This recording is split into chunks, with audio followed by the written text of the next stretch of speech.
আসসালামু আলাইকুম। আজকে আমি সকাল থেকে আজকের ব্লগটা শুরু করছি। তোমরা সকলে কেমন আছো? আলহামদুলিল্লাহ, আমিও ভালো আছি। তো সকালবেলা ঘুম থেকে উঠে আগে ফোনটা হাতে নিয়ে একটু ভিডিও করেছি। সকালে ফ্রেশ না হয়েই তারপরে জানলা থেকে পর্দাগুলো একটু সরিয়ে দিয়েছি। কিছুক্ষণ জানলার পাশে একটু বসেছিলাম, দেখলাম বাইরের প্রকৃতিটা কত সুন্দর লাগছে দেখতে। এরপরে আমি আমার বিছানাটা দেখাচ্ছিলাম, দেখো বিছানাটা কতটা অগোছালো হয়ে আছে। এরপরে আমি ফ্রেশ হয়ে একদম নাস্তা করতে চলে এসেছি। আজকে সকালে রুটি বানিয়েছিল আর ভাজি ছিল, আর ডিম ভাজি ছিল। তো রুটি খাওয়া দাওয়া করার পরে আমি এই যে একটু নেমে আসছিলাম, কারণ যে এখন যেহেতু আমের সিজন। তো দুপুরে, সকালে, আবার রাত্রে খাওয়া দাওয়ার পরে বাড়িতে আম খাওয়া হয়, কারণ অনেক আম পাড়া হয়েছে বাগান থেকে। আর আম পাড়ার ভিডিওটাও তোমাদের সঙ্গে খুব তাড়াতাড়ি শেয়ার করব। তো এখানে দেখো কতগুলো আম পাড়া হয়েছে।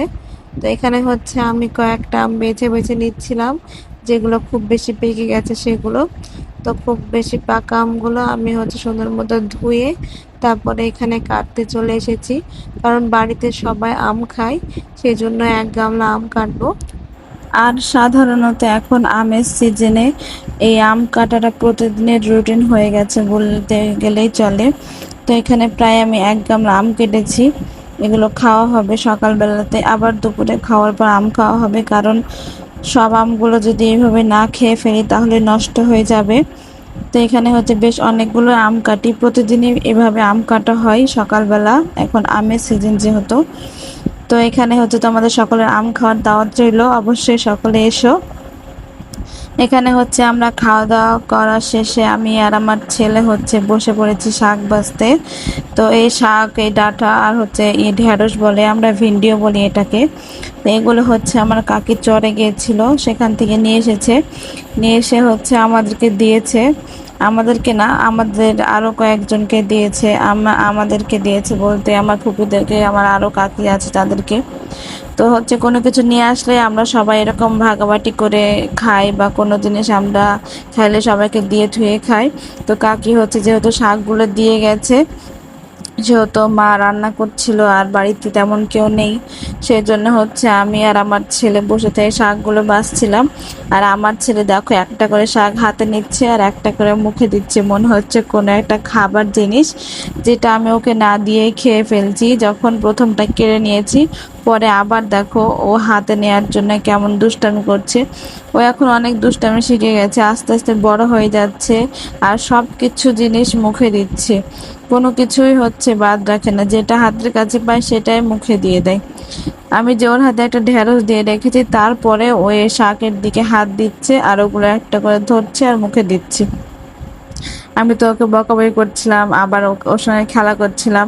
ওকে যখন বকা দিই না, ও মুখের দিকে তাকিয়ে দেখে যে আমি ওকে সত্যি সত্যি বকছি কিনা, বা ওর দিকে তাকিয়ে হাসছি কিনা। এখন ও অনেক কিছু বুঝে গেছে, আস্তে আস্তে বুঝতে শিখছে এখন।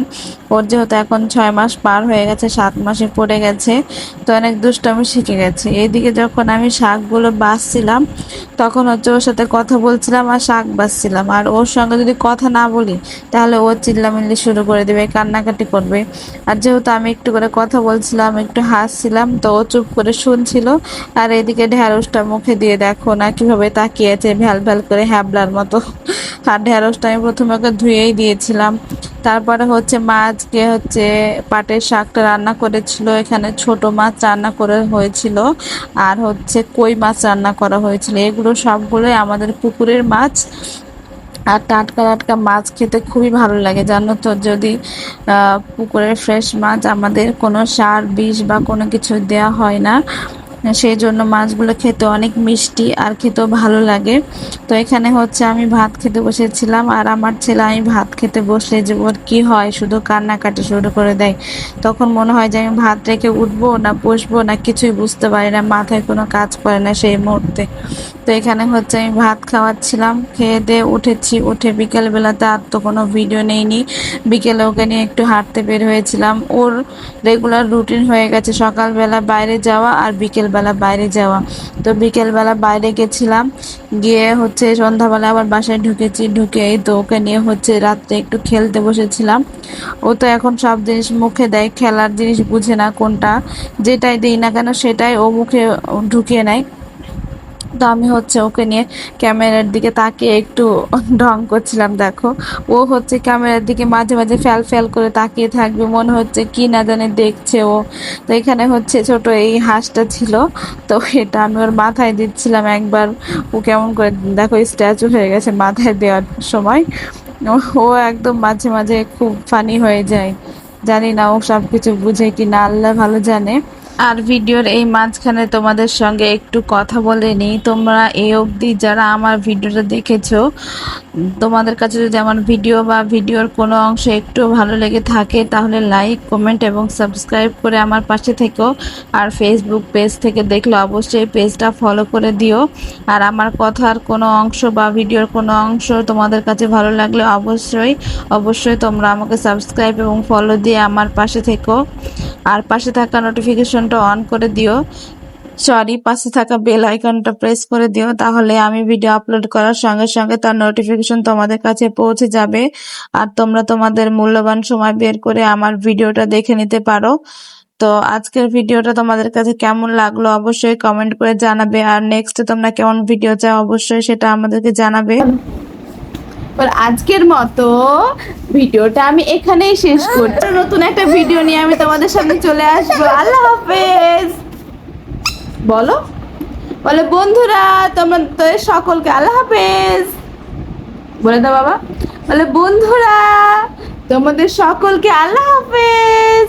তোমরা যে যেখানে থাকো না কেন সুস্থ থেকো, ভালো থেকো।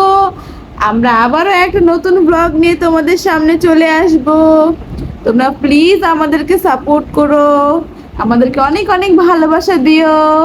ঠিক আছে বন্ধুরা, আল্লাহ হাফেজ।